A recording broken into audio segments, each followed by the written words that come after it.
some point, as we discussed last time, Nephi became aware that all the astounding pain he had gone through was worth it. It changed him, giving him experience, a sense of perspective, and the kind of confidence that comes only through struggle. When Nephi stated that he had gone through many afflictions and then added that he had nevertheless been highly favored, he was contrasting his pains with the powerful blessings that resulted from faithfully enduring them. He elevates that thought further by pointing out the source of those blessings, the Lord. By adding these words, he taught us that suffering, if allowed by God, is a form of favor. Why? Because their presence shows that he trusts us to learn from the lessons bundled with pain, and that if we do what we can, they will add to our joy. What kind of lessons are you learning?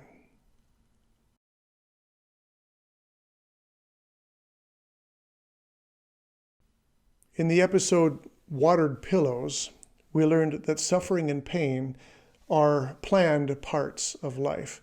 We learned that our Father in heaven is a God of love, compassion, and power, and his point to pain is to be a warning and schoolmaster to humble and strengthen us, so we can put off the hurt and realize a fullness of joy. In essence, suffering prompted Nephi to peer out of his molehill and open his eyes to the glorious universe around him. His experiences cemented his knowledge that God had his back.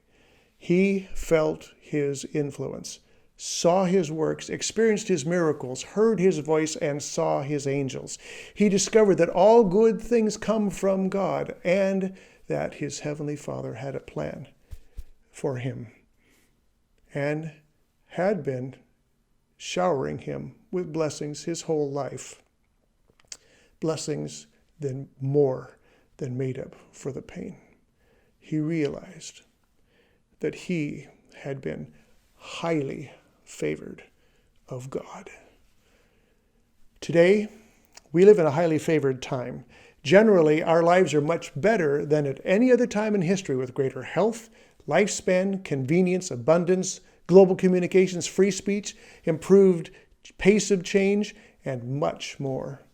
Compared with most generations, we are showered with immense gifts. God's purposes in granting us these gifts are the same for granting them to Nephi, to deepen our understanding of him, our gratitude for his plan, and our desire to become like him. But we must take proper advantage of them. Our modern gifts are as providential as anything Nephi received, but we often take them for granted because they are so common. Because they're just given to us, we have a hard time recognizing God's voice in them, his hand in our daily miracles, and his presence in the feelings that result. Daily, simply seeking him opens our hearts to his presence. God and his purposes are always good. No matter how poor our choices may be, he always honors our intelligence and the power of our free will.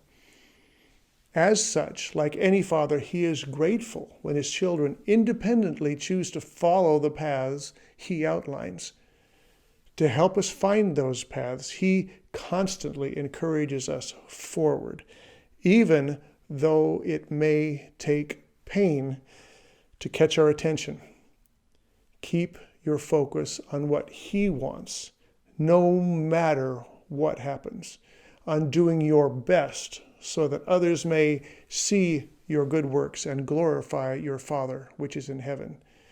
In life's gradual development process, use your experiences to take upon yourself his peace, wisdom, meekness, patience, humility, love for work, and love. They strengthen your ability to scale ever higher peaks of learning, leading to greater joy, peace, healing, and power, and an eventual place in his kingdom. Through this process, we become like him step by step, able to accept and receive his presence. Next time, we will contrast the differences between being highly favored of men and being highly favored of the Lord.